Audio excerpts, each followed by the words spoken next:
Bonsoir à tous et bienvenue dans ce bref tour de l'actualité sur RTU2. Le carton rouge de ce mardi s'intéresse aux poubelles à ciel ouvert que l'on rencontre un peu partout à Abidjan. Situation inexplicable, d'autant plus qu'elle est en déphasage avec l'image de la ville propre et moderne que renvoient ces nombreux chantiers de développement dans la capitale économique. Et pourtant, l'État ivoirien a octroyé le marché de la collecte des ordures à 2 opérateurs privés, des entreprises dont la qualité du travail, comme vous le voyez sur ces images, laisse à désirer. Que dire donc de l'indifférence des autorités de nos différentes communes? Nos équipes ont affronté avec leurs caméras les odeurs fétides et nauséabondes de cet tas d'ordures, un sujet de nous Sangaré, à voir à 19h30.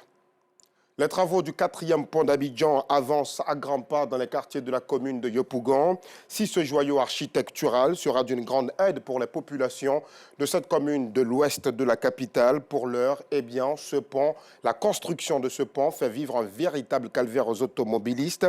Les embouteillages n'en finissent plus. Certaines artères de la commune de Yopougon sont devenues infréquentables.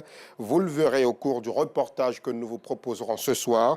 Les travaux du 4e pont ont même modifier les habitudes de certains habitants de Yopougon. C'est un reportage d'Abdoulaziz Guira à voir ce soir.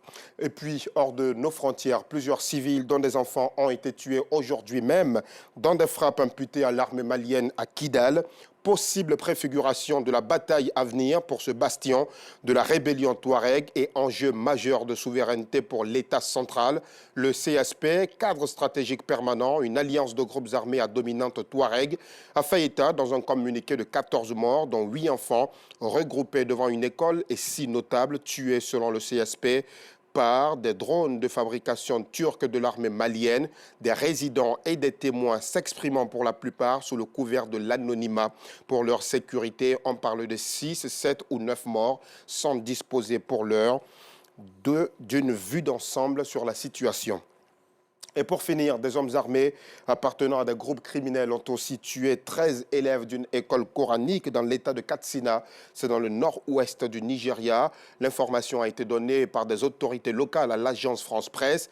Katsina fait partie des régions du nord-ouest et du centre du pays qui vivent dans la terreur des attaques de groupes criminels appelés bandits qui pillent des villages dont ils tuent et enlèvent les habitants. Ces criminels vivent dans des campements situés dans de vastes forêts à cheval sur les états de Zamfara, Niger, Katsina et Kaduna, qui sont notoirement la cible d'enlèvements massifs d'écoliers depuis plusieurs années. Plusieurs hommes armés à moto ont ouvert le feu dans le village de Koussa, prenant pour cible des écoliers qui assistaient à la fête du Maoulid, célébrant la naissance du prophète Mohammed, a raconté à l'AFP Habibou Abdul Kadir, un responsable politique. Les bandits ont commencé à tirer pendant les prières. Ils ont tué 13 élèves et en ont blessé 20 autres, a-t-il précisé. Selon lui, 5 blessés ont été soignés à l'hôpital de Moussaoua, tandis que les 15 autres, plus grièvement atteints, ont été transférés à Katsina, à 100 km pour être pris en charge. Un porte-parole de la police a confirmé l'attaque de Katsina en avançant le chiffre de 18 blessés, dont 2 sont morts des suites de leurs blessures à l'hôpital. Point final, merci de l'avoir suivi. On se retrouve à 19h30.